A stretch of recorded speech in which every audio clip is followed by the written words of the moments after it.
biasa. Jadi bukan berangkat dari teori yang kosong, maksudnya teori yang kebarat-baratan saja, bukan, tapi memang murni dari kajian-kajian klasik kita sendiri yang kemudian dinalarkan ulang begitu. Jadi Pak Fakih itu bilang bahwa beliau bukan terinspirasi dari Barat, tapi terinspirasi murni dari ajaran kita Islam dan tradisi klasik, tradisi kontemporer ulama kita, siapa itu namanya? Abu Syukoh ya.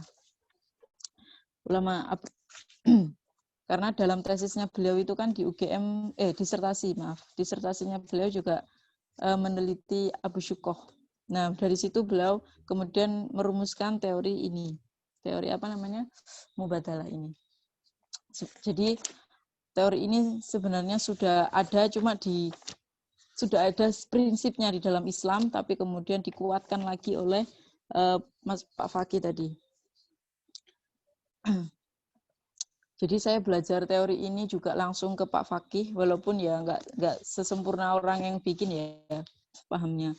Tapi karena ketemu beliau di waktu ngajar di ngisi kajian di Malang, di Women Writer itu. Teman-teman, saya sebelum masuk ke teori mubadalah, karena teori mubadalah teman-teman sudah nggak asing, beberapa kajian di KRIS juga sudah dijelaskan ya. Jadi saya ingin menyinggung tentang tipologi pemahaman hadis kita di Indonesia. Jadi ulama-ulama di Indonesia itu punya cara pandang tiga cara pandang dalam memahami teks Al-Quran maupun hadis. Yang pertama itu restriction of traditionalis. Yang kedua modernism, scripturalism. Yang ketiga historical approach. Jadi kalau bahasa ini juga biasanya ya tekstual, kontekstual gitu ya. Bahasa lainnya bisa seperti itu. Restriction of traditionalis ini pemahaman yang sebenarnya itu diambil dari ulama-ulama klasik. Jadi pemahaman nasnya itu tertuju pada ulama-ulama klasik. Yang ulama-ulama klasik itu dijadikan sebagai mirip dogma. Walaupun kita nggak bisa 100% bilang dogma, tapi mirip dogma. Jadi sudah seakan-akan ya inilah pemahaman itu. Pemahaman Islam itu menurut ulama-ulama klasik seperti ini, jadi ya yang harus dipahami ya seperti ini gitu. Ya, itu kita bisa temukan ya di ulama-ulama salaf kita di pondok-pondok pesantren seperti itu kan, ketika mengkaji suatu kitab, yaitu pemahaman yang dikehendaki gitu kan. Pemahaman yang dikehendaki dalam suatu hadis misalnya, ketika mengkaji hadis tertentu, ya seperti itu. Rata-rata pemahaman ulama klasik itu tidak kemudian melihat konteks yang berkembang di sekarang, sehingga teman-teman pesantren ataupun ulama-ulama kita salaf itu akhirnya ya pemahamannya berhenti di situ. Kemudian yang kedua itu modernism scripturalism. Ini dipelopori oleh orang-orang yang mengaku modernis ya, pembaharu tajdid yang yang mengaku mereka sebagai pembaharu Islam. Ini gerakannya dipelopori oleh teman-teman ulama-ulama kita dari Mesir, misalnya bukan ulama kita ya ulama-ulama aja. Ulama-ulama dari Mesir misalnya Muhammad Abduh, kemudian siapa lagi, Fazlur Rahman, seperti itu. Mereka modernisme scripturalism. Oh, mohon maaf, Fazlur Rahman ini nggak masuk ke modernisme scripturalism. Yang dimaksud modernisme scripturalism itu orang-orang yang pemahamannya itu lebih pada teksnya. Jadi seperti Abdullah bin Abdul Wahab itu loh. Dari Timur Tengah, dari Arab Saudi, Wahabi. Yang sekarang ya, itu Wahabi. Jadi terus kemudian gerakannya juga didukung oleh ulama hadis itu siapa namanya? Yang sering mendoifkan hadis, Albani. Nah itu. Jadi mereka itu mengacu pada makna tekstual. tapi mengaku modernis karena kembali pada Al-Quran dan hadis, ya kan. Jadi, tapi kembalinya itu bukan kembali pada makna nilainya, tapi pada tekstual maknanya. Jadi, padahal yang dikehendaki Al-Quran kan tidak semacam itu, tapi dibacanya seperti itu. Nah, ini disebut kelompok-kelompok modernism, scripturalism. Banyak sekali ya. Kita tahu media kita juga tahu gerakan-gerakan di luar sana ya, misalnya mengaku pembaru 212 dan lain sebagainya. Banyak sekali kelompok-kelompok modernism, scripturalism. Kalau kita nggak mau bilang radikalisme ya ini bahasa halusnya lah. Terus ketiga, yang terakhir ini kelompok yang socio-historical approach. Jadi kelompok ini mencoba memahami Al-Quran maupun hadis melalui pendekatan pastinya ya social historical approach dengan mengkombinasikan atau dalam artian tidak mengabaikan teks ya, teks tidak diabaikan, kemudian juga tidak mengabaikan pemahaman ulama-ulama salaf. Bagaimana ulama-ulama salaf, pasti kita memahami Al-Quran dan hadis juga tetap berkiblat pada mereka walaupun tidak 100%, karena untuk sebagai acuan supaya tidak sampai melenceng kan. Kemudian yang terakhir ya pastinya melihat sosial atau setting historis yang pada masa itu, dan kemudian masa sekarang. Nah, jadi kenapa kok saya mentipologikan pemikiran semacam ini dalam pemikiran hadis di Indonesia khususnya, karena saya membaca teori mubadalah ini akan saya petakan nanti di mana dia bisa ditempatkan di mana. Ini sebenarnya kan kesannya teori mubadalah itu kan gini. Kalau teori mubadalah itu kan kesannya yang ketika kita mempelajari pertama kali itu, oh bisa nih. Jadi kalau orang membaca teori mubadalah itu kesannya begini. Ketika teks itu berbicara misalnya poligami, ya kan? Poligami kan, boleh poligami, berarti yang perempuan boleh dong poliandri. Nah, kan semacam itu. Akhirnya kalau poliandri ya kalau perempuan. Berarti perempuan boleh dong poliandri. Nah, yang kesannya seperti itu kan. Jadi ini pembacaan tekstual atau kontekstual. Jadi kita harus dilihat gitu. Akhirnya dari situ ternyata ketika kita jauh lebih dalam, karena ternyata modernisme, teori mubadalah tadi itu berpegang teguh pada nilai kemaslahatan agama ya. Jadi maqasidus syariahnya itu juga diutamakan, karena pada teori mubadalah itu ada langkah 3 kronologis untuk menafsirkan hadis ataupun Al-Quran. Yang pertama itu melihat gagasan utamanya. Gagasan utama sebelum teks, jadi prateks. Prateks itu misalnya ayat tentang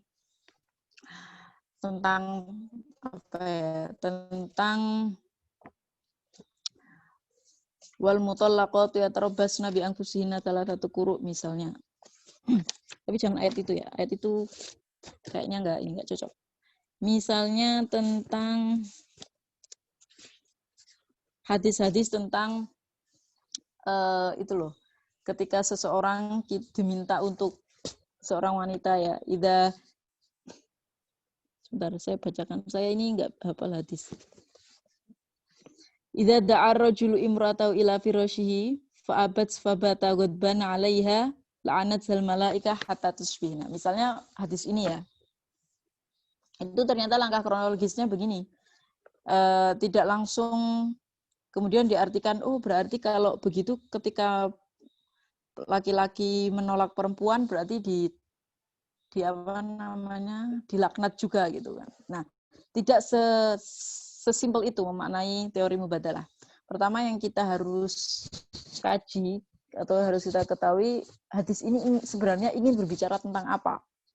Oh, hadis ini ternyata ingin berbicara tentang kesehatan dalam hubungan ya misalnya. kesehatan atau dalam artian kedamaian ya, kedamaian dalam ketika seseorang berumah tangga. Nah, seorang lelaki maupun perempuan itu kan dalam Al-Qur'an disebutkan min ayatihi an khalaqalakum min anfusikum azwajan litaskunu ilaiha. Jadi harus saling litaskunu ilaiha menenangkan antara satu dengan yang lainnya. Jadi prinsipnya itu harus saling memberikan ketenangan, memberikan toleransi, memberikan kasih sayang seperti itu kan. Itu qawaidnya atau prinsipnya. Prinsipnya seperti itu. Maka langkah selanjutnya kita hilangkan, kita carikan gagasan utamanya misalnya. Oh, gagasan di sini, gagasan dalam hadis ini, misalnya harus menciptakan harmonisasi dalam hubungan ini ya, hubungan intim. Maka seorang lelaki maupun perempuan ya kan, ketika diajak, kan ini kan ayatnya kan idza da'ada itu kan dalam kamus Al-Muhit itu disebutkan kata yang mengajak dengan rayuan ya, mengajak dengan penuh cinta, dengan kelembutan seperti itu. Maka yang harus diajak juga harus menolak dengan kelembutan. Dan sedangkan di sini kan disebutkan fa'abad itu kan aba wastakbaro kan seperti itu kan. Jadi kalau di Al-Qur'an itu kata aba itu dominan dengan penolakan yang sangat menentang ya, dalam artian penolakan keras. Nah, jadi kalau diajak lembut-lembut ya kan, tapi kok nolaknya keras, baru pasti kan akan menimbulkan kerusuhan begitu atau sakit hati. Maka siapapun laki-laki maupun perempuan ya kan harus menciptakan hubungan dengan cara ketika lelaki ingin berhubungan ataupun itu kan harus dengan cara yang rohmah ya kan, harus dengan cara yang baik, dengan cara yang latif, maka cara menolaknya juga harus dengan yang latif seperti itu. Nah, akhirnya gagasannya itu ketika misalnya ketika si cewek ya kan, ketika si cewek menginginkan dan mengajak dengan halus, kalau suaminya menolak dengan kasar kan pasti sakit hatinya kan. Nah, jadi hal ini juga berlaku bagi si cewek. Kalau ceweknya mengajak halus, suaminya menolak kasar, ya pasti dosa kan gitu. Nah, intinya seperti itu. Jadi pemahamannya nggak bisa monoton, harus dipahami secara kontekstual juga.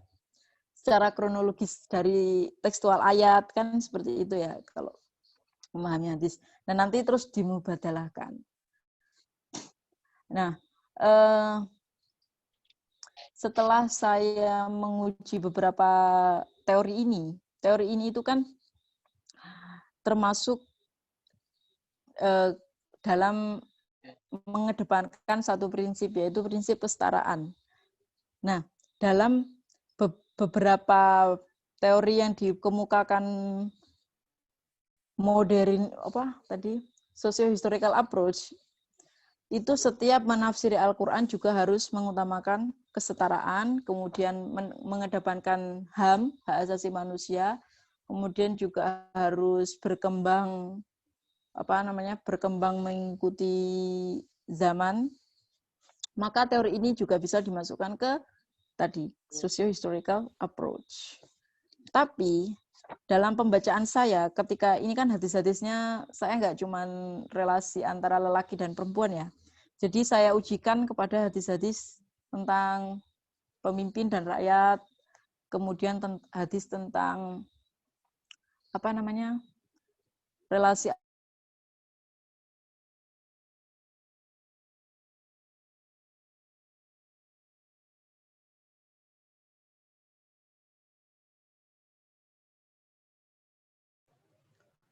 Halo, cek. Ibu suaranya hilang.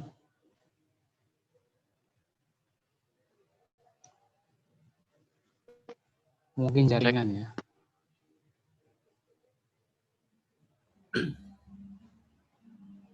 Ini dari ustazahnya sepertinya jaringan beliau.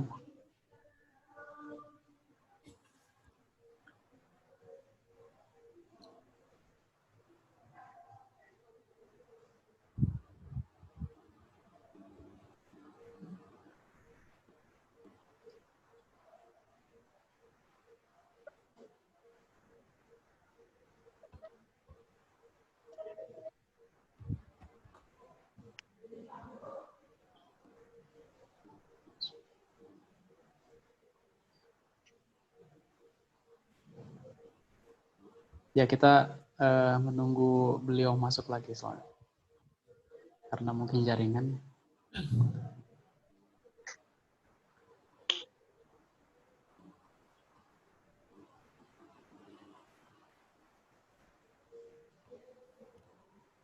Bisa.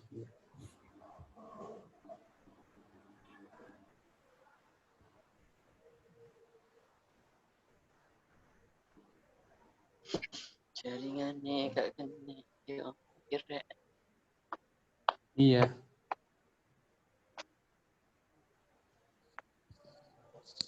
Maaf ya teman-teman, masalah maklum di desa. Tadi Nggih, dilanjut nggih. ah? Oke, Kalau mana? silakan. Lanjut. Mohon maaf ya. Ya, sampai teori ini masuk ke dalam, Oh ya, iya. Oke. masuk ke dalam sosiohistorikal. Oke. Terus jadi teori ini ternyata nggak bisa di apple to apple. Jadi maksudnya ketika ada hadis langsung oh ini berarti berlaku juga bagi laki-laki seperti ini atau berlaku juga bagi perempuan seperti ini. Nggak bisa. Jadi harus dipahami, tafsiri dulu, baru ditemukan gagasannya, terus baru dipahami secara ini nilainya. Jadi sebenarnya yang teori Mubahalah ini nggak bisa ditekstualkan, intinya seperti itu. Harus dinalarkan lagi, dikritisi lagi, baru prinsipnya baru diletakkan di misalnya relasi yang dikehendaki. Misalnya saya menggunakan hadis tentang kepemimpinan tadi ya. Jadi Rasulullah bersabda bahwa seorang hamba yang Allah beri amanah kepemimpinan, ya kan, dia tidak menindaklanjutinya dengan baik, selain tidak akan mendapat bau surga, ya kan. Terus kalau kayak gini berarti nanti nggak ada yang mau jadi pemimpin, ya kan. Kalau secara tekstual seperti itu. Tapi kemudian kita coba ke rakyatnya kan. Bagaimana ini juga bisa kalau ada makar. Nah, kalau ada makar, memang sudah ada memang hadis yang menjelaskan tentang rakyat yang jika keluar dari majelis, dia tidak akan mati dalam keadaan jahiliyah. Jadi ada hadis lain yang bisa jadi pendukung juga bahwa berbuat makar juga tidak akan menjadikan seseorang itu terbebas dari dosa gitu kan intinya. Jadi pemimpin maupun rakyat itu harus ada hubungan, intinya seperti itu. Jadi hadis satu dengan hadis lainnya itu saling mendukung. Jadi tidak perlu dimubadalahkan terlalu tekstualis. Misalnya nanti si rakyatnya tidak akan, kalau tidak amanah juga tidak akan berbau surga. Ini kan kalau tekstualnya seperti itu ya. Kalau rakyatnya nggak amanah juga berarti nggak bisa mencium bau surga, ya kan. Ternyata ada hadis lain yang menyatakan bahwa kalau ada seseorang walaupun pemimpinnya tidak amanah tapi keluar dari majelis atau keluar dari berbuat makar, maksudnya berbuat makar, membuat kerusakan, juga akan mati dalam keadaan jahiliyah. Jadi hadis ini juga bisa saling mendukung, intinya antara pemimpin dan rakyat juga harus sama-sama amanah. Rakyat amanah sebagai rakyat dalam artian dia juga bisa menyuarakan pendapat dengan cara yang baik, menjaga persatuan dan lain-lain, dan pemimpin ya beramanah sebagai pemimpin yang adil, berkuasa dengan bijaksana dan lain sebagainya. Jadi nggak semua hadis bisa di apple to apple, maksudnya langsung ditekstualkan. dimubadalahkan langsung gitu. Jadi ada prosesnya. Kalau sudah ada hadis pendukung, saya kira nggak perlu terlalu dimubadalahkan sih seperti itu. Apalagi ya, oh ya kemarin sih ada kritik sedikit sih. Ternyata ketika saya membaca beberapa mengaplikasikan beberapa teori ini ke dalam beberapa hadis, itu ada salah satu hadis yang menyatakan bahwa perempuan itu kan fitnah ya. Berarti lelaki juga fitnah dong. Nah, prinsipnya dulu apa gitu? Prinsipnya itu ternyata ketika perempuan maupun laki-laki itu melakukan sesuatu ya, intinya bukan berarti kan itu kan hadisnya begini bunyinya. Sebentar. Mohon maaf ya. Mohon maaf ya, seperti inilah kalau belajarnya nggak pernah serius, nggak pernah hafal hadis. Yang hafal hadisnya cuma innamal a'malu binniyat aja ya kan. Mohon maaf ya teman-teman. Kalau orang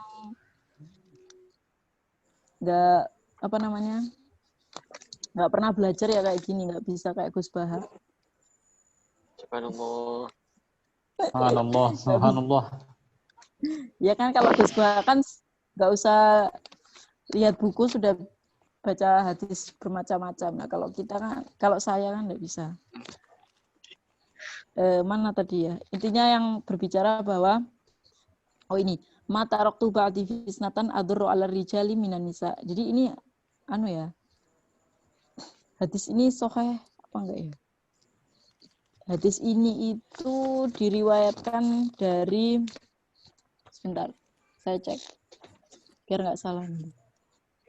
Oh ya, hadis ini hasan ya, jadi nggak sampai derajat sahih. Mata roktu ba'di fitnatan adurru ala rijali minan nisa. Jadi Nabi pernah bersabda seperti itu. Tidak aku meninggalkan suatu fitnah setelahku yang lebih dahsyat bagi kaum laki-laki melebihi fitnah wanita. Ini kan kayak yang wanita gimana gitu ya, masa kita disebut fitnah keji amat kan gitu, masa Nabi sampai bersabda seperti itu kan rasanya ya, kalau kita baca tekstualnya kan ya sakit-sakit gimana gitu kan. Yang wanita ya, nggak tahu kalau. Nah, ternyata sebenarnya hadis ini itu kan menjadikan gerak dan aktivitas perempuan dibatasi di lingkungan sosial kita ya kan. Mau nggak mau, hadis ini juga diterjemahkan seperti itu oleh sebagian kalangan ya. Sebagian kalangan juga menerjemahkan hadis ya, kelompok-kelompok modernisme, scripturalism tadi, terus kelompok restriction tadi, tradisionalis tadi kan juga kita tidak bisa tidak bisa menolak lah kalau bukan dengan tulisan-tulisan kan. Kalau bukan dengan pemahaman-pemahaman baru seperti ini. Nah, di khazanah ulama salaf kita juga seperti itu, ulama klasik kita. Misalnya Imam Nawawi dalam kitab Uqudul-Rijanya gitu kan. Itu kan banyak sekali bahwa wanita itu, Imam Ghazali juga itu juga pernah ada dalam kitabnya itu bilang seperti ini, wanita itu kalau sudah punya suami ya, itu nggak boleh ngelongok ke jendela, nggak boleh, kalau mau keluar itu harus lewat yang pakai baju yang lusuh, nggak boleh pakai parfum, terus lewat yang gorong-gorong ya, kok gorong-gorong di bawah ini. Maksudnya lewat jalan-jalan yang sempit, intinya supaya nggak menimbulkan, jangan di keramaian, intinya seperti itu. Ini kan pemahaman yang sangat tidak cocok lah untuk saat ini. Dan juga nggak seperti itu juga kan. Seharusnya Islam kan dulu juga nggak, ketika zaman Nabi datang kan bukan meminta meminta wanita untuk di dalam rumah aja. Mereka juga boleh datang ke majelis Nabi, mereka juga boleh bersuara, mereka juga boleh datang di keramaian seperti itu. Nah, hadis ini kemudian saya coba saya coba ini kan interpretasikan menggunakan teori mubadalah. Pertama kita kan tahu ya bahwa hadis ini juga sangat apa ya, kalau bahasanya orang-orang itu sangat misoginis ya kan. Walaupun tidak banyak sekali misalnya Dr. Nurrofi itu kan sudah nggak mau ya kata-kata hadis misoginis, atau sekarang Pak Dokter ya Kiai Haji itu loh Husain itu kan sudah nggak mau, Buya Husain itu kan juga sudah nggak mau hadis-hadis misoginis itu kan karena salah pemahaman. Jadi hadis ini ketika saya coba itu intinya itu kita harus menyadari bahwa potensi fitnah itu bukan muncul dari jenis kelamin laki maupun perempuan, tetapi dampak yang akan didapatkan dari fitnah itu. Jadi misalnya kalau lelaki yang memulai apa ya, fitnah itu kan intinya itu bisa ini ya, mendatangkan gairah seksual itu kan kalau secara umum di dunia pemahaman ini ya, pemahaman teks kita ya, sehingga kita ini harus menutup muka, nggak bisa, pokoknya seperti itu. Jadi kalau yang lelaki yang memulai, maksudnya yang menggoda, nah itu juga dia yang menyebabkan fitnah seperti itu. Intinya bukan salah perempuannya aja gitu, mana yang memulai ya dia yang menuai kan gitu, yang menuai dosanya. Jadi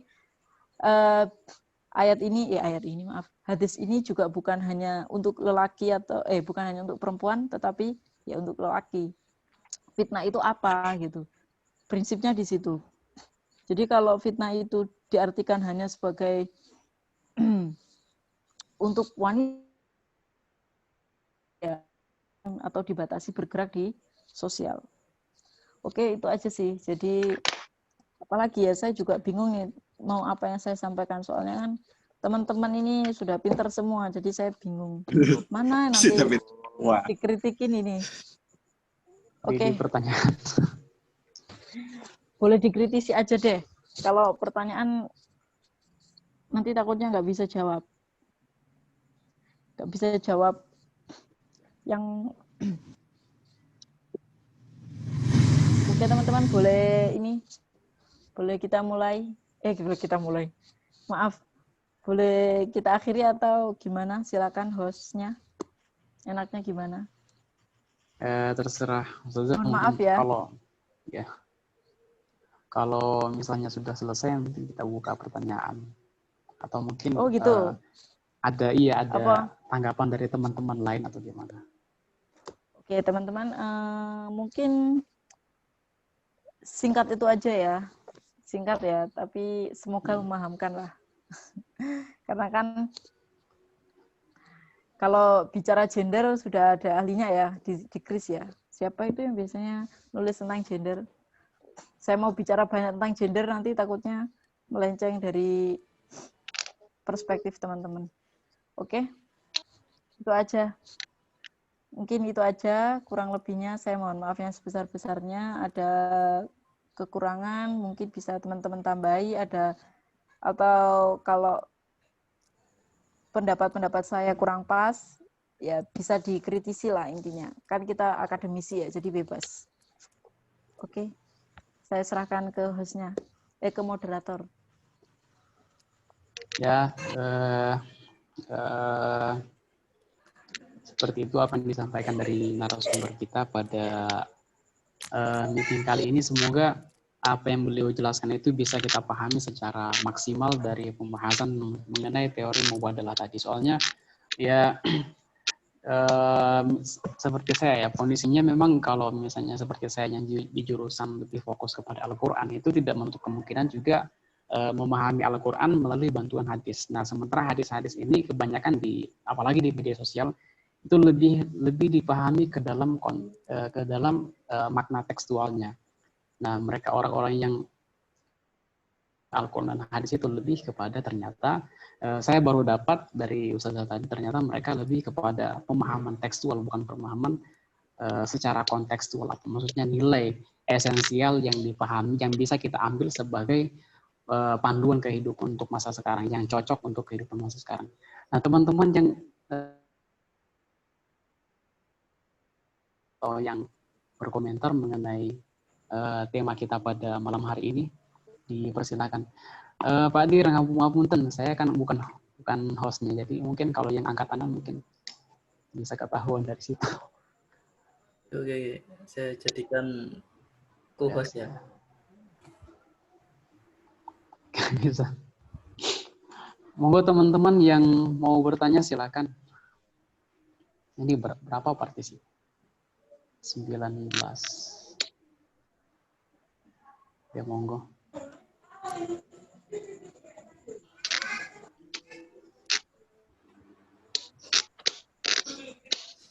Ya, Vin. Sudah. Oke, ada.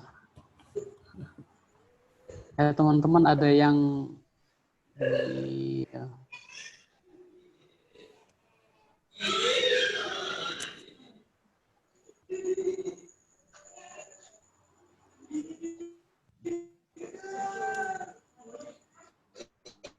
ada yang dipertanyakan, teman-teman silakan.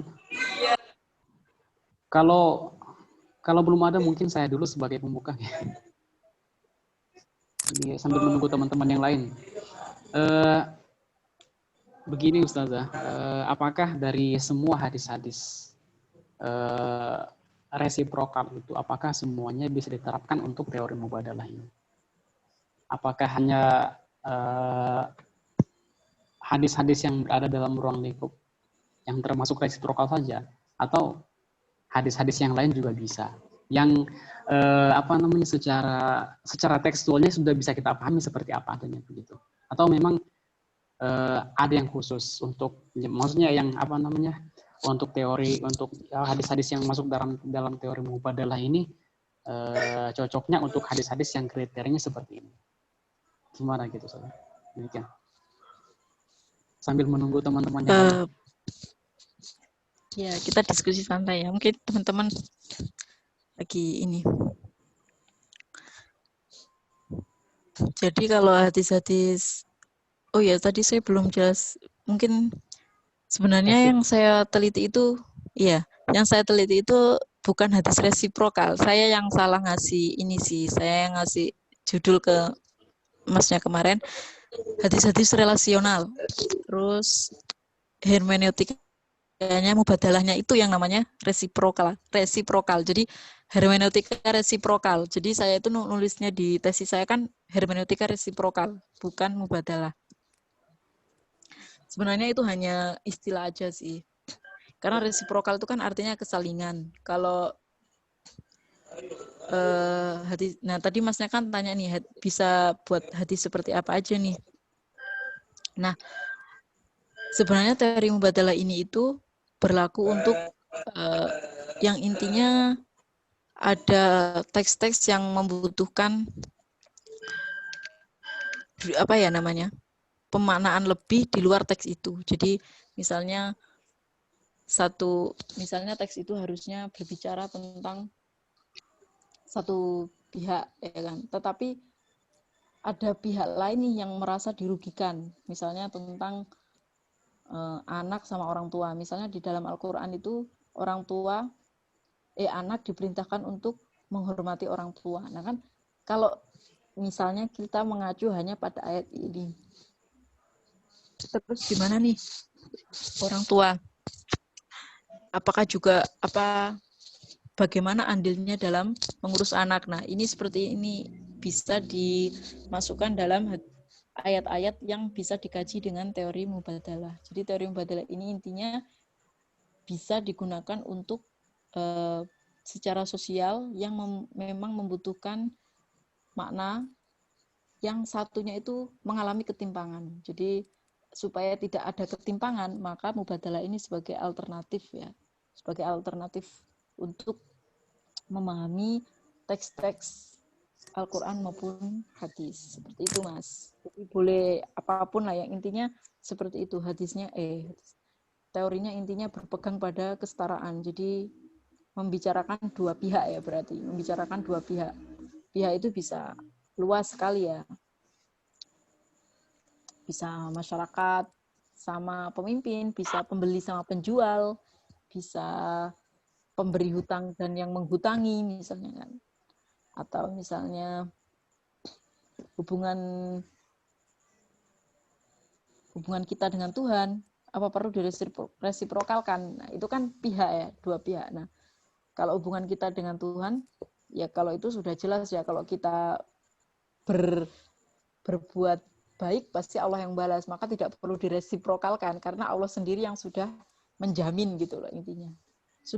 Memang sudah disalingkan oleh Allah, maka siapa yang berjalan kepadaku sejengkal, maka aku akan lari kepadanya kan, seperti itu. Jadi ya Allah lebih apa ya, lebih saling kepada kita, lebih sayang. Jadi nggak perlu ditafsiri lagi. Intinya yang masih secara tekstual masih timpang maknanya secara tekstual ya. Jadi membutuhkan bantuan teori. Nah, teori mubadalah ini bisa dijadikan alternatif. Ya, makasih Ustazah. Teman-teman yang lain, monggo silakan. Siapa? Mufidah. Oke, Mufidah, monggo silakan. Ini apa namanya? Calon duta gender. Monggo silakan Mufidah. Ya, assalamualaikum warahmatullahi wabarakatuh. Selamat malam. Waalaikumsalam warahmatullahi wabarakatuh. Kenalkan, saya Ufi dari Keraksan, saudara, tangga sama gendong. Saya dari Keraksan. Mau tanya, sependek pemahaman saya ini ya masih kurang pengetahuan lah tentang teori mubadalah ini. Apakah teori ini hanya diperuntukkan untuk hadis-hadis saja? Atau dalam pengaplikasiannya nggak bisakah diaplikasikan ke ayat-ayat Al-Quran? Misalnya dalam mengaplikasikan ayat An-Nisa misalnya. An-Nisa ayat 26. Al-Khabithun saya nggak hafal. Al-Khabithun al-Khabithin Al-Khabithun al-Khabithat. Terus ilahi itu kan bahwa laki yang baik sedangkan wanita yang baik juga mendapatkan laki-laki yang baik. Jadi kan harus setara gitu. Al-Quran menjelaskannya harus setara. Nah, itu pula yang menjadikan dasar di konteks sekarang ada kaum milenial yang memantaskan diri,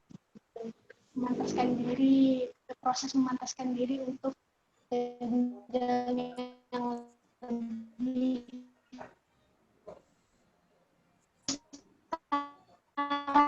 ayat yang An-Nisa ayat itu bisakah merespon narasi itu? Ya mungkin gitu sih. Ya terima kasih. Assalamualaikum warahmatullahi wabarakatuh. Waalaikumsalam warahmatullahi wabarakatuh. Ya, ini lebih kepada penemuan jodoh sih menurut saya. Ya, seperti itu. Ya, silakan monggo Ustazah diberikan penjelasan.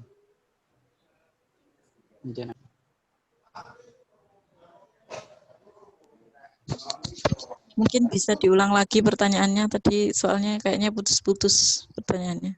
Sekilas aja ini tadi Ustazah, tentang yang saya tangkap tadi dari pertanyaannya Ufi, apakah teori mubadalah ini hanya digunakan untuk hadis-hadis saja, apakah tidak bisa digunakan kepada ayat-ayat Al-Quran? Soalnya ada seperti ayat Al-Quran yang dikutip Ufi tadi dalam surah An-Nisa itu yang al-khabithatu wal-khabithuna wal-khabithan, yang seperti itu saja. Jadi lebih yang artinya kalau nggak salah laki-laki yang baik untuk perempuan yang baik dan perempuan yang baik juga untuk laki-laki yang baik. Sebaliknya seperti itu. Kalau laki-laki yang jahat untuk laki-laki yang jahat, dan laki-laki yang perempuan yang tidak baik juga untuk perempuan yang tidak baik. Seperti itu, Via. Jadi dalam dalam konteks sekarang ini ya, anak-anak muda sekarang itu lebih kepada memantaskan diri begitu. Nah, intinya di situ, apakah teori mubadalah ini bisa diterapkan kepada ayat-ayat yang seperti itu atau bagaimana? Begitu, Ustazah. Iya. Terima kasih tadi Mbak Ufi pertanyaannya. Oh ya, dari Keraksan ya. Saya di Genggong juga cuman kok ngajar, nggak tinggal di sana, tapi nanti kita bisa ketemu pas di sana ya. Mohon maaf Mbak Ufi, tadi sebenarnya itu bukan surat An-Nisa, hanya ingin meluruskan itu surat An-Nur ayatnya ayat 26. Surah An-Nur. Ya, surah An-Nur ayat 26. Jadi ayat ini kan berbicara kesetaraan ya, kesetaraan tentang jodoh. Jadi intinya al-khabithatu lil-khabithin kan, orang perempuan yang baik untuk perempuan yang berbuat buruk ya, untuk laki-laki yang banyak berbuat buruk. Sampai seterusnya. Kalau perempuan yang berbuat baik ya untuk laki-laki yang banyak berbuat baik. Intinya itu. Bisa nggak ini untuk ayat seperti ini? Jadi teori mubadalah itu bukan untuk hadis aja, memang semua teks ya, semua teks nas maupun Al-Quran itu bisa pakai teori mubadalah. Maksudnya bisa digunakan teori mubadalah yang maknanya masih mengandung ketimpangan secara tekstual. Jadi kan gimana ya, Al-Quran sama hadis itu kan sebenarnya tidak ingin mengkerdilkan wanita, tidak mungkin mengkerdilkan wanita maupun tidak mengkerdilkan satu pihak. Intinya Allah itu maha adil, tidak mungkin tidak memberi keadilan. Nah, maka teori mubadalah ini gimana sih memunculkan maha keadilan Allah itu untuk semuanya. Nah, makanya baik Al-Quran maupun hadis juga bisa digunakan teori mubadalah ini gitu. Jadi ini hanya sebagai jalan untuk mengakui maha keadilan Allah melalui ayat-ayatnya seperti itu. Jadi ayat ini yang disebutkan Mbak Ufi tadi itu bukan nggak perlu. Maksudnya nggak perlu lagi lah dimubadalahkan. Ini kan sudah mubadalah sekali. Ini justru menjadi sebagai kekuatan bagi teori ini. Itu aja. Jadi teori mubadalah ini nggak bisa dipukul rata ya, nggak bisa dipakai ke semua ayat Al-Quran ataupun ke semua hadis itu pakai teori mubadalah, enggak. Jadi memang teori mubadalah ini digunakan untuk mengedepankan kesetaraan, seperti itulah. Kalau ayat-ayat Al-Qurannya sudah setara dan sudah prinsipal, ya nggak perlu, karena kan di dalam teori mubadalah sendiri itu mengkategorisasikan hadis-hadisnya teks-teks Al-Quran itu kan ada yang qawaid, ada yang mabadi ya kan, ada yang furu'iyah lah. Yang furu'iyah nih yang dikaji, bukan yang qawaid maupun yang mabadi. Qawaid itu kan pondasi-pondasi dan prinsip-prinsip dalam Islam.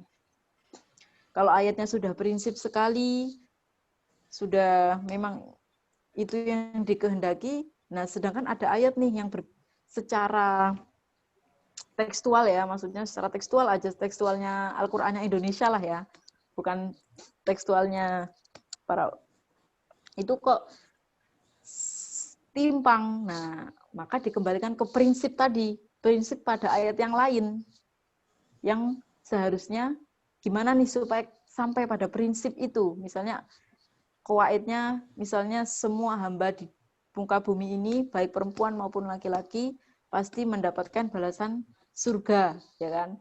Ataupun balasan kalau bahasanya Allah, lahum maghfiratu ajrun adzim, pahala yang sangat agung gitu kan. Lah, kok ditemukan nih, misalnya kok kenapa surga itu dijanjikan hanya untuk laki-laki yang sekilas untuk laki-laki yang bidadari itu kan merujuknya ke laki-laki kan. Nah, gimana nih bisa sampai ke sana supaya nggak begitu gitu misalnya. Berarti nanti di surga tidak ada kesetaraan dong kan. Kesannya seperti itu. Ataupun di dunia ini sudah kesannya nggak ada kesetaraan ya, kok cuma laki-laki aja yang dikasih jaminan-jaminan lah, kita mana kan gitu kesannya. Nah, supaya nggak begitu, maka dilakukanlah mubadalah, bisa digunakan dengan teori ini. Gimana sih memaknai makna ayat-ayat surga itu gitu, yang dikembalikan ke prinsip. Mungkin itu sih panjang kali lebarnya. Ya, Ya, nggih, monggo. Terima kasih Ustazah penjelasan Sama-sama. terhadap pertanyaannya si Mbak Uhti tadi. Teman-teman yang lain, monggo silakan Mbak senior-senior yang masih hadir, masih stay di meeting kita pada kesempatan kali ini. Mungkin ada yang masih belum jelas, bisa dipertanyakan. Soalnya ini lebih kepada pengkajian teori yang bisa kita aplikasikan ke dalam hadis-hadis yang kesannya mengalami ketimpangan begitu. Mungkin ada lagi yang dari teman-teman yang bertanya. Di chat itu sudah ada pertanyaan Lukman di chat. Saya dibaca. Oh iya Ustaz. Oh iya Bu.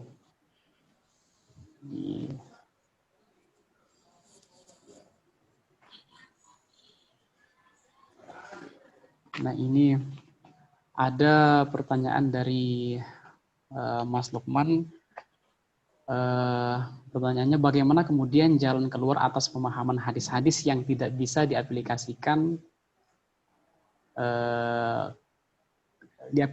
ke dalam qiraah muaddalah seperti hadis misoginis misalnya, sebagaimana kritik Pak Sofi tadi. Apakah ada solusi yang bisa dimunculkan mengenai perkara ini? Kemudian yang kedua adalah bagaimana membangun preteks dalam proses pertama pembacaan mubadalah dan bagaimana korelasinya dengan proses kedua tadi. Di chat itu seperti itu saja. Mungkin bisa dijelaskan dari pertanyaannya Mas Lukman tadi, 2 pertanyaan itu. Monggo saja. Ya, saya akan. Terima kasih Mas Lukman. Pertanyaannya cukup membuat saya berpikir ini. Oke, yang pertama gimana kalau hadisnya nggak bisa dipakai teori mubadalah gitu ya? Kalau nggak bisa dipakai teori mubadalah, kita bisa pakai teori yang lain. Gitu. Bisa pakai maqasidus syariah. Kalau di fikih kan ada beberapa teori-teori yang mengedepan kemaslahatan lah, bisa pakai hermeneutika yang lain gitu kan. Tapi kalau sebenarnya teori mubadalah ini intinya itu nggak mau ada ketimpangan, intinya itu aja sih sebenarnya. Jadi kita bisa gunakan teori-teori pendekatan yang lain yang intinya bisa mengarah ke situ. Selanjutnya apa tadi pertanyaan kedua, bagaimana sih itu ya cara menemukan gagasan prateks ya. Itu bisa kita cari dalam ayat-ayat Al-Qur'an yang membicarakan tentang prinsip-prinsip ya, prinsip-prinsip dalam hubungan itu sendiri. Misalnya ayat tentang apa ya? Sebentar, yang nyambung nih. Saya carikan. Nggak bisa langsung cek gitu ya. Yang karena ayat-ayat far'iyah kan banyak sekali ya, jadi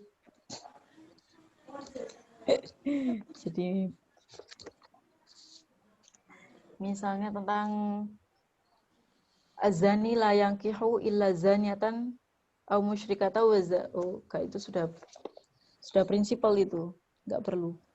Intinya seperti itulah. Jadi kalau ada ayat yang misalnya kalau ada ayat yang far', kita bisa cari ke yang prinsipnya, yang qawaidnya, yang mabadinya.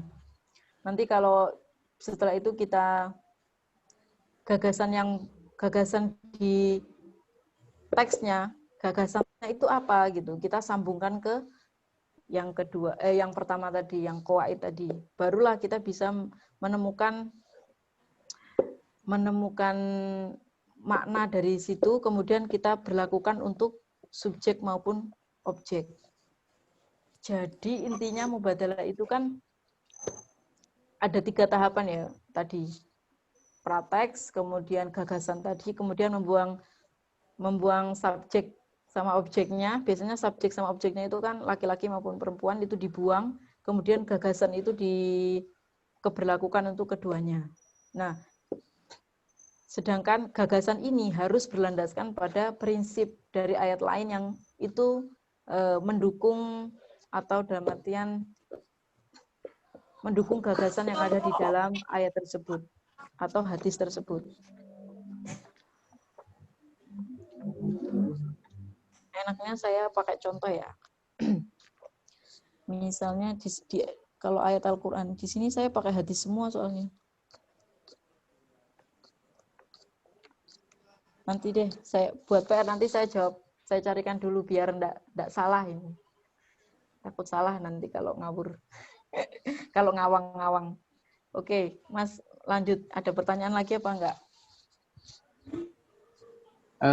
Sepertinya dari itu pertanyaan dari Mas Lukman. Setelah pertanyaan dari Mas Lukman sudah. Oh gitu. Ya, mungkin masih ada. Kalau sudah berarti Mungkin dari Mas Lukman ada tanggapan lain atau bagaimana, mungkin memperjelas pertanyaan atau gimana? Mas Lukman, gimana ini jawaban dari Ustazah? Apakah sudah jelas? enggak, saya Ya, carikan dulu. Saya carikan dulu apa namanya contohnya. Takutnya enggak ini nanti. Yeah. Karena kan kalau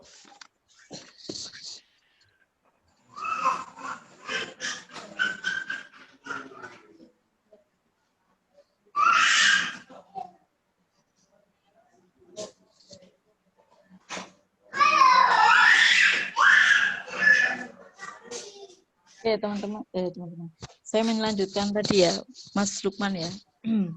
Mohon maaf ya.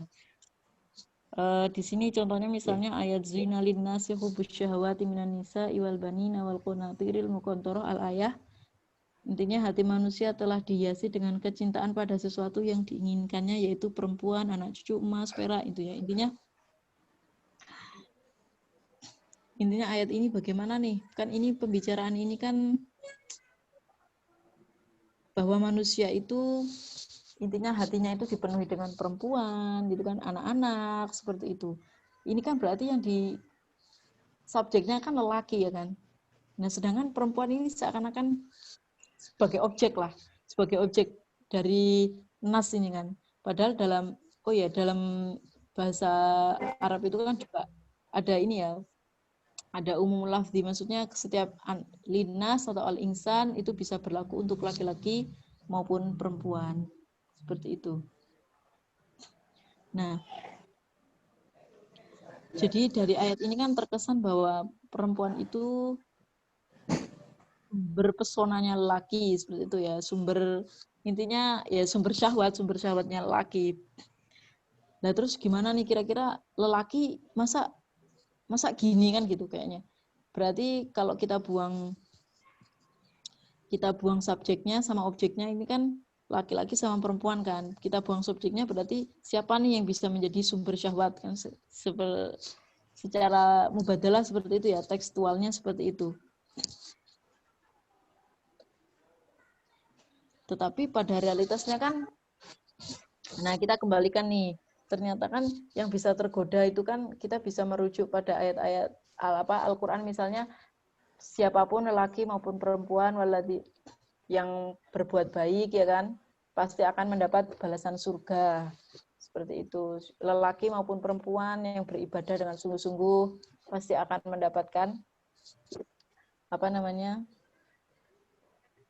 balasan yang setimpal di surga maupun di dunia. Nah, berarti ayat ini secara ini nggak bisa dong, nggak sesuai dengan prinsip di dalam Al-Quran gitu kan. Yang prinsip itu mengatakan bahwa lelaki maupun perempuan yang berbuat baik sama itu kan.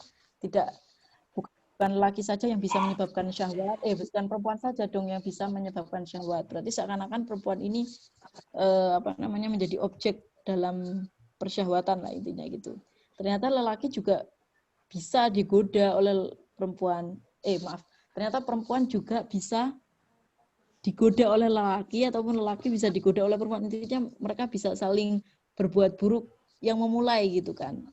Maka kalau berarti wanita juga hatinya juga bisa dipenuhi oleh syahwat lelaki gitu. Jadi kalau zuinalina subuh syahwat minan nisa berarti perempuan juga hatinya syahwatnya untuk lelaki, kalau lelaki syahwatnya untuk perempuan, seperti itu. Nah, prinsipnya tadi gitu. Gagasannya kan sudah diambil dari yang prinsip tadi kan, berarti nggak bisa lelaki maupun perempuan itu lelaki menjadi subjek, perempuan menjadi objek. Semuanya harus menjadi subjek, seperti itu. Subjek berarti harus andil dalam teks-teks Al-Quran maupun hadis ataupun kehidupan sosial lainnya. Mungkin itu aja sih Mas moderator yang bisa saya kasih contoh. Oke, terima kasih Ustazah. Berarti kalau dalam saya sempat dapat sebuah asumsi, berarti kalau misalnya dalam satu teks baik Al-Quran maupun hadis, kalau misalnya kita lihat secara tekstualnya itu hanya masuk ke dalam satu objek, berarti bisa kita carikan dengan teori mubadalah ini, bisa kita cari objek yang lain di balik penamaan itu. Misalnya kalau yang disebutkan itu hanya laki-laki saja, ada kemungkinan bahwasanya teks ini juga merujuk kepada pihak lain, misalnya perempuan. Seperti itu mungkin. Kalau pemahaman saya begitu. Ya, ini ada pertanyaan, tapi bukan pertanyaan. Dari Mas Joko Pamungkas, Assalamualaikum, salam kenal. Saya hanya ingin bertanya bagaimana kabarnya Pak Sofi. Kangen berdiskusi dengan panjenengan. Terima kasih. Ada yang nanyakan kabar Ustazah dari ya, Mas Joko Pamungkas. Alhamdulillah Mas Joko Pamungkas. Baik-baik, saya juga kangen berdiskusi. Mohon maaf yang diskusinya ya mungkin kalau setelah pandemi mungkin bisa ketemu tatap muka. Tatap muka langsung. Ya teman-teman yang lain yang masih stay, mungkin ada pertanyaan di akhir sesi kita ini. Kita mulai dari jam berapa tadi? Oh ya, saya coba ini ya. Coba menyapa teman-teman, boleh Mas moderator? Yang beberapa saya tahu lah. Oh ya, ini ada dosen muda Ustazah Lim, ini calon doktor ya. Terima kasih Ustazah sudah bergabung. Di Mbak Ulin Noha Firdausa, terima kasih Mbak Ulin sudah bergabung. Sehat ya kabarnya. Kemudian ada Mbak Zizi. Terima kasih teman-teman yang semuanya yang sudah bergabung. Mohon maaf kalau kurang memahamkan atau apa, nanti bisa diskusi lanjutkan ya di grup This Foundation. Oke, terima kasih semuanya yang sudah bergabung.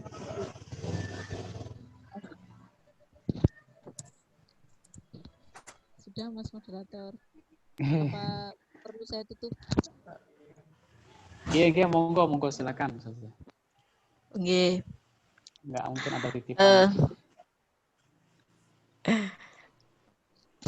Ya, intinya teori mubadalah seperti itu ya. Jadi memang bisa dikembangkan lagi sih menurut saya teori ini. Maksudnya dikembangkan untuk hal-hal yang furu'iyah ya kan, banyak hal sekali yang membutuhkan kajian mendalam. Kan kalau selama ini Pak Fakih fokusnya ke relasi suami istri. Hadis-hadis suami istri sampai ngumpulin hadis-hadisnya tentang suami istri itu kan banyak sekali intinya, tapi saya kira teori ini sangat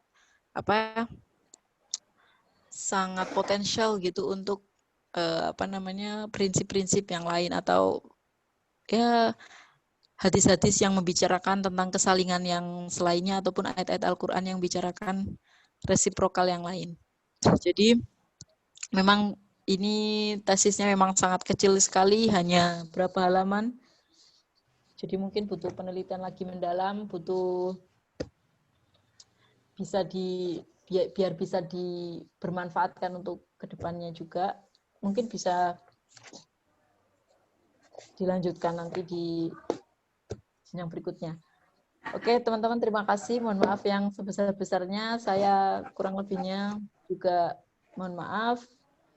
wal afu minkum. Iya. Wassalamualaikum warahmatullahi wabarakatuh. Waalaikumsalam. Waalaikumsalam warahmatullahi Terima kasih wabarakatuh. banyak Mbak Sofi atas sudah berkenan mengisi. Semoga lain kali bisa mengisi kembali. Oke, sama-sama. Sama-sama, Oke. Mas. Ini Terima kasih, Mas sebelum kita moderator mengakhiri juga. sesi kita. Oke, Ustazah. Dan sebelum kita mengakhiri sesi diskusi kita pada kesempatan kali ini, mungkin dari Pak Direktur Chris Foundation ingin menyampaikan sekelumit sepatah dua patah kata untuk kajian kita pada malam hari ini. Monggo disilakan, Pak. Terima kasih banyak pada Mas Moderator, Mas Harvin. Luar biasa. Alhamdulillah pada kesempatan malam hari ini kita dapat telah mengadakan kajian kris ya setiap rutin malam Jumat. Semoga dapat istiqomah, dan saya ucapkan terima kasih banyak pada teman-teman yang hadir, baik yang senior maupun junior, maupun di sini hadir Mbak Lim selaku pembina kris. Semoga kajian ini tetap berlangsung dan tetap semangat, memberikan semangat kepada kita untuk tetap produktif ya selama pandemi COVID-19. Semoga tidak melunturkan jiwa produktivitas kita. Jadi meskipun pandemi tapi masih tetap punya semangat untuk berkarya. Ya mungkin itu saja, semoga kajian berikutnya teman-teman bisa hadir, tetap bisa menikmati sajian-sajian di kris. Oke, mungkin itu saja Mas Moderator. Terima kasih banyak atas kesempatannya. Saya ucapkan juga terima kasih kepada Mas Moderator dan Mas Harvin telah berkenan memoderatori kajian kris. Terima kasih Pak Direktur. Semoga kajian kita pada malam hari ini dapat menambah wawasan dan pengetahuan kita, khususnya mengenai teori-teori ya. Soalnya kadang-kadang kalau di diskusi dalam kelas itu di perkuliahan kita, kadang-kadang kalau membahas teori itu masih agak kurang tajam. Jadi butuh tambahan penjelasan diskusi di luar kelas, seperti kajian kelas kita pada malam hari ini. Semoga dengan adanya tema ini teman-teman dapat menambah pengetahuan tentang masalah teori mubadalah yang bisa dipraktekkan ke dalam teks-teks baik hadis maupun teks yang ada dalam Al-Quran dengan pembacaan hermeneutika mubadalah resiprokal, yang kemudian bisa nantinya hadis-hadis teks-teks hadis ini bisa dengan mudah kita aplikasikan ke dalam sosial, konteks sosial kita pada saat ini. Mungkin cukup sekian apa yang bisa dapat saya sampaikan sebagai moderator. Atas segala kesalahan dan kekurangannya dalam berkata-kata mungkin kurang lebihnya mohon maaf. Saya ucapkan wassalamualaikum warahmatullahi wabarakatuh. Waalaikumsalam warahmatullahi wabarakatuh. Mungkin sebelumnya kita foto dulu Pak Dir sebelum kita live semuanya. Seperti biasa. Saya gini. Green. Oke. Chris, ya. 1. Belum, bentar. Daripada hitung.